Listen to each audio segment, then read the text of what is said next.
Secretary of State Mike Pompeo was at a loss for words when he was asked about the firing of the Ukrainian ambassador in an interview with NPR reporter Mary Louise Kelly.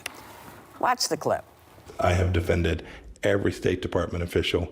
We've built a great team. The team that works here is doing amazing work around the world. Where have you defended Marie Yovanovitch? I've defended every single person on this team. I've done what's right for every single person on this team. Can you point me toward your remarks where you have defended Marie Yovanovitch? I've said all I'm going to say today. Thank you. So now afterwards, Kelly claims Pompeo berated her, demanding that she point out Ukraine on the map. But Pompeo says she's another example of the unhinged news media. Did she sound unhinged? No. She didn't sound unhinged, but maybe, maybe I misunderstood. I mean, does he still have credibility with the media? Because somebody will say, well, did this happen? They'll say, no, it never happened. And then, like, the next day, they say, well, actually, it did happen, sir. So is this a surprise? And are you surprised that he wanted her to point out Ukraine on the map? Which she easily did, by the way. Yeah. Yeah. Well, although they issued a statement on the State Department letterhead, and he says at the very end something like, by the way, Ukraine is not Bangladesh. Sort of implying... What does that mean? Well, I think he's implying somehow that when she pointed to the map, she pointed to Bangladesh. No, and she's got a degree from Cambridge in European Studies and also a degree from Harvard in government and French studies, I believe. And so, Bangladesh is like here and Ukraine is like here. Yeah. So I think it's unlikely that that happened, but it just sort of shows that he's like, the Secretary of Petty.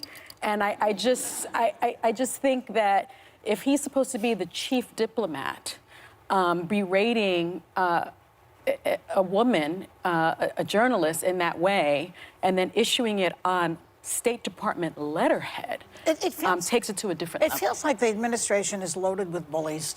He's another one with a short fuse. This guy Barr is a bully. He's a bully. Pompeo's a bully. Trump himself is a bully. It's like an organized crime organization. Yeah. It's like when you listen to the tapes of, where he's saying, take her out. He's talking about Yovanovitch. He sounds like John Gotti, okay? He doesn't sound like the President of the United States. Yeah. Well, there's a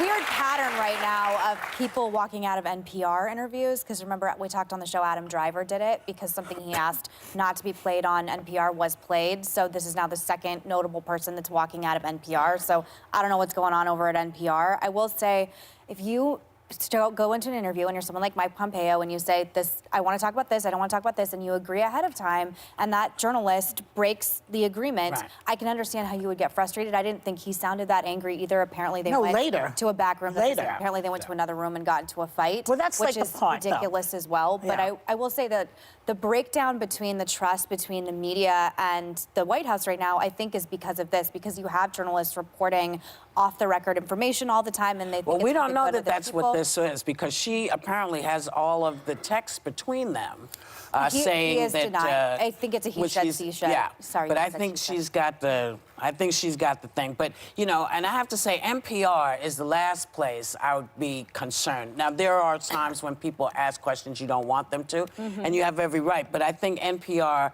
as a network, is kind of like PBS to me. It is. I don't think this is showing the spread of people being disrespectful, but I do think he's not telling the truth, because he did the same thing with Martha Raddatz when he played dumb with her last year when she asked about the call with Zelensky. He said the call never happened. He was on the call. Yeah. So it's kind of shocking in a funny way. But it's also interesting, like, how else can you hold these people accountable? You finally have one of the players in your site, and you have to ask him the question that he doesn't want to answer. Yeah. That's what journalists do. But I also think journalists are supposed to be unbiased in their questioning, and if you already have an opinion that he's a piece of crap, and he's horrible, and he's the wrong person... We don't know that But I'm was just her saying, opinion. if Joy Behar was interviewing... I'm not the she's not perfect going to go person. And the thing is,